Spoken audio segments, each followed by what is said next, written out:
Bueno, nos acompaña Eduardo Robinson. Muchas gracias, Eduardo, por tu tiempo. No, por favor, un gusto, Pedro, estar en tu programa como siempre. Yo decía en mi editorial que la Argentina no está bien, a nadie se lo tenemos que explicar lo que es el proceso inflacionario, el 6,7 en marzo, este mes va a ser más del 5, menos no se puede bajar la inflación por todo este arrastre, los aumentos ahora, el bono que da el gobierno de alguna manera para ayudar a los que lo golpea la inflación, va a hacer que el índice no se pueda ir bajando, pero no estamos camino a una hiperinflación.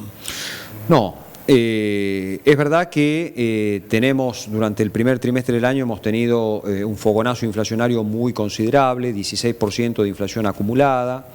Es, digamos, una merma muy importante en el poder adquisitivo. Y el problema de nuestra macroeconomía es que estamos perdiendo la principal institución que tiene cualquier macroeconomía, que es la moneda. Entonces, a partir de allí, el gobierno lo que trata de hacer por estos días es tratar de reparar ese daño que ha producido la inflación en el poder de compra y hace anuncios, bueno, con más bonos a jubilados, con ayuda para los sectores más informales, a los monotributistas de menores categorías, pero claramente es para reparar el daño, y acá el problema es que reparar el daño puede traer aparejado más problemas. Es decir, hoy la Argentina no puede salirse, llamémosle así, de ciertas pautas, tanto de política monetaria como de política fiscal, sin afectar las expectativas. Entonces, hoy por hoy, como vos decías y manifestabas en tu editorial, la Argentina, o la economía argentina, mejor dicho, por ahora no se vislumbra que haya o que estén todos los factores o condimentos para que podamos ir a una hiperinflación. La última hiperinflación que tuvo la Argentina, recordemos, fue a finales de los años 90.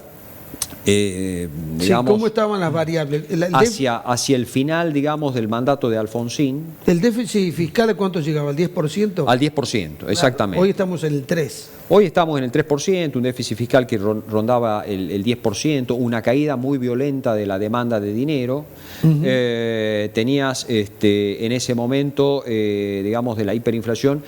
El problema era el permanente tiroteo, llamémoslo, o tironeo, mejor dicho, de el plan de estabilización, el plan austral.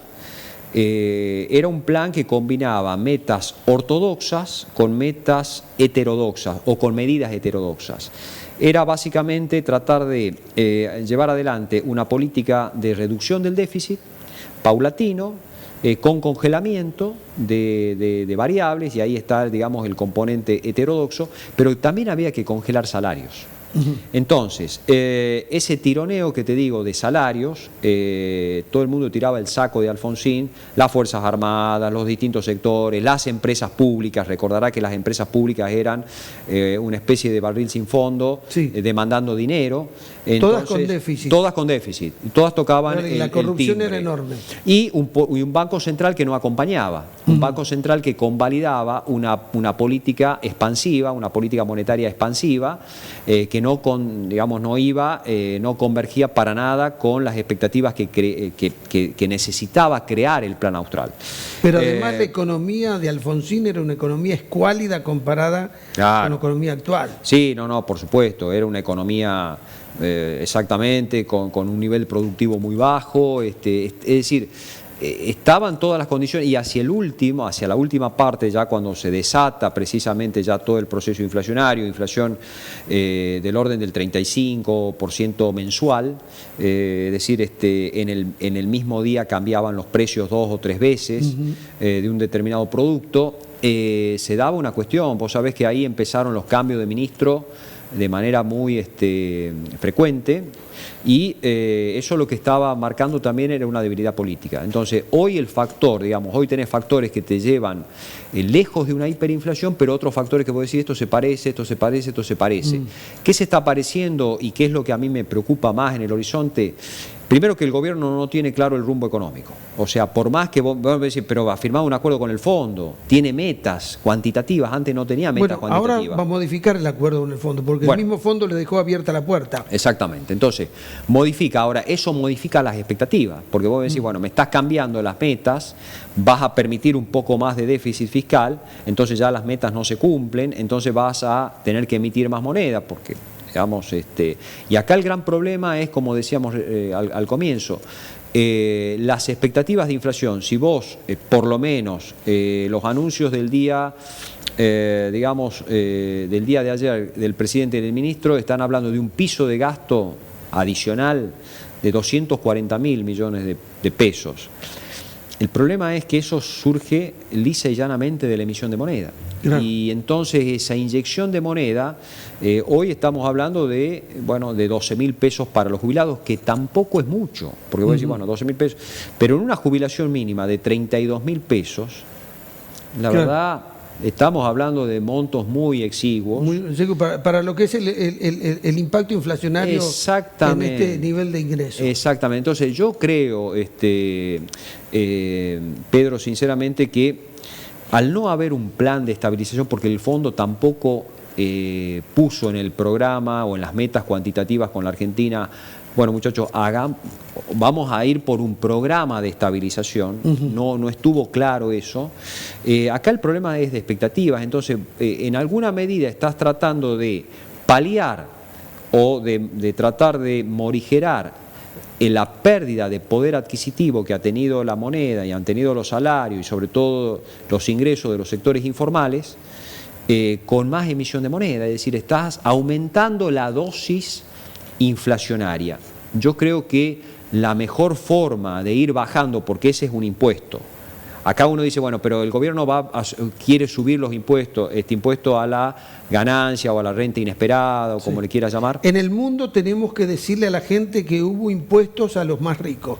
Claro, claro, en el mundo hubo impuestos a los más ricos. Sí, son antecedentes y son aspectos que para la Argentina, digamos, dentro de los cuadros económicos no son novedad. Ahora, nosotros ya tenemos un impuesto que es el impuesto a las ganancias. Sí. O sea, dentro de la estructura tributaria argentina está eso, donde vos, a mayor niveles de ganancia, bueno, más entradas para el fisco.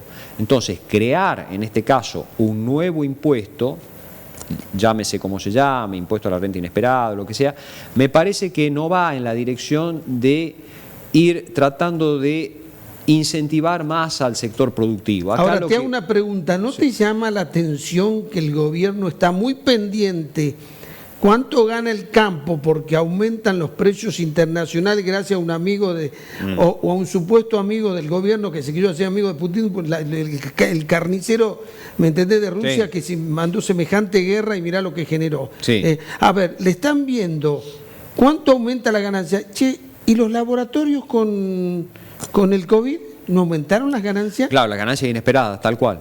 Eran inesperadas. Sí, me parece brillante el ejemplo. Me parece totalmente inesperado. ¿Cuánto vendían antes los laboratorios en temas médicos frente al COVID? ¿Con cuántas vacunas vamos? Exactamente. Ahora vamos por la cuarta vacuna. Por la cuarta dosis. Todos los días sale una nueva vacuna. Una nueva dosis. Estamos hablando de vacunas nuevas. Más todo lo que se compró que tiene que ver los gastos que hizo el gobierno en los laboratorios. Ahí no hubo ganancias inesperadas. Inesperadas. Sí, por supuesto. Por eso digo, es muy ambiguo. Y si te pones algunos sectores sí, otros no, porque es como que pelearse claro, exactamente, con el campo. Además, con el sector emblemático, donde Argentina sale al mundo, quienes hemos viajado sabemos lo que opinan de la Argentina, en función de lo que es la capacidad productiva del campo argentino y los productos argentinos. Que es el sector que tiene más competitividad en la Argentina. Sí. Entonces, bueno, yo creo que es como vos decís, de manera muy acertada. Es decir, hubo muchos sectores, sin irnos más lejos con el COVID, que han tenido ganancias inesperadas. Entonces, nuevamente se va por el campo, por algunas empresas, el gobierno quiere minimizar, empresas que ganaron más de 1.000 millones de pesos por la suba de los precios internacionales, etcétera, etcétera.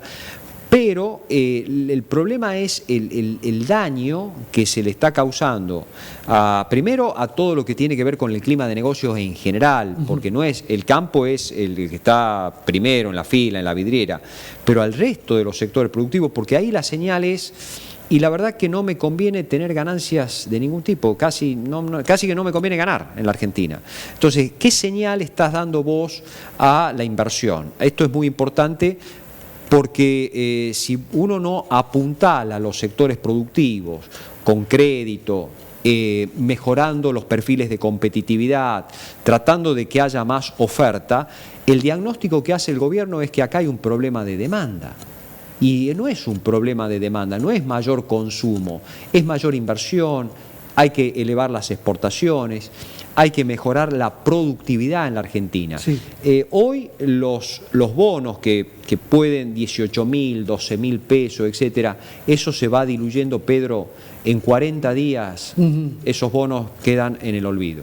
Sí, ahora la otra cosa que me llama la atención, de pronto estamos con un 6,7% de marzo, un arrastre muy alto para abril. Exacto. El aumento del gobierno que anuncia con este bono que es mayor gasto público porque este es un país deficitario, o sea que no hay otra forma de endeudarse que con la máquina.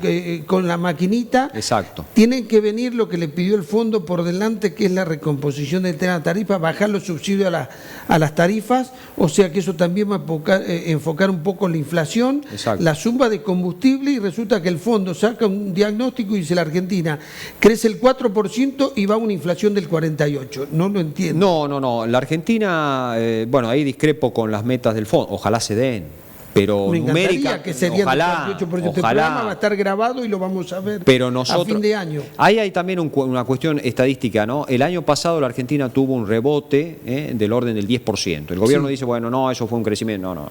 Fue un rebote de la eso caída. fue un rebote de la caída, de la pandemia. Cayó un 10, se recuperó un 10. Bueno, en buena hora que hubo una buena recuperación de la actividad económica. Sí. Pero precisamente ahí quedan puntos, esto tiene que ver, digamos, con cuestiones técnicas. Si la Argentina no crece nada, cero este año, tiene un piso de crecimiento de 2,5-3%. Por el arrastre estadístico del año pasado. Sí. Con lo cual, si la Argentina tiene una buena última parte del año, que crezca un 1% de este año genuino, y ahí está en el 4%. Sí. Pero el gran problema es, como vos decís, cuidado con las expectativas, que una alta inflación ya proyectada como mínimo en el orden del 60% piso, eso puede frenar la actividad económica. Sí. Eso frena la actividad económica. Última pregunta. El gobierno permanentemente hace mención a la herencia de Macri, Sí. y al endeudamiento de Macri. Claro, quienes no revisan la historia dicen, bueno, tiene argumentos porque Macri no le dejó una buena situación. Ahora, Menem recibió con una hiperinflación el gobierno. Exacto. Sí. ¿Bien? Sí. De la Rúa recibió el país con 4 años de caída de la economía, de recesión, y con una convertibilidad que ya había perdido sentido. O sea que Alberto no es el que peor recibió el gobierno. No. Hubo otros que recibieron. Y fíjate cómo lo resolvieron. Bueno, uno no lo pudo resolver, entonces se escapó de la historia en helicóptero, pero Carlos Menem la piloteó. Exactamente. Yo lo que creo es que, es verdad, lamentablemente en la Argentina los gobiernos se van sucediendo y ninguno le deja una buena herencia a otro gobierno. No está la Argentina, por eso es que estamos en una especie de círculo vicioso en el cual la Argentina está, y por eso es que llevamos más de una década que no crece desde el punto de vista per cápita la Argentina, y por eso explica el retroceso que estamos teniendo. Entonces, ¿por qué? Porque los gobiernos no están solucionando los problemas de fondo, y yo le atribuyo eso, Pedro, a una cuestión que tiene que ver con que la agenda política supera la agenda económica. Nosotros tenemos cada 2 años elecciones, es un país que vive enfocado en lo electoral, y ya todos los candidatos probándose los sacos, etcétera, pero nadie tiene un programa económico, nadie tiene un plan de gobierno, nadie tiene resultados para mostrar.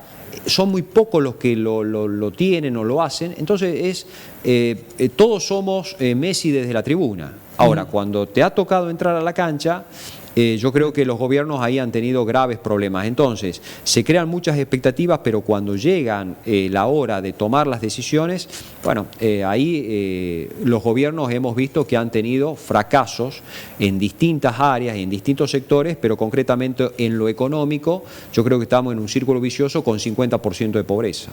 Eduardo, muchas gracias. Gracias a vos, Pedro, un gusto. Los que quieran volver a ver la entrevista, los que la quieran recomendar, puntodepartidatv.com o CCC Go.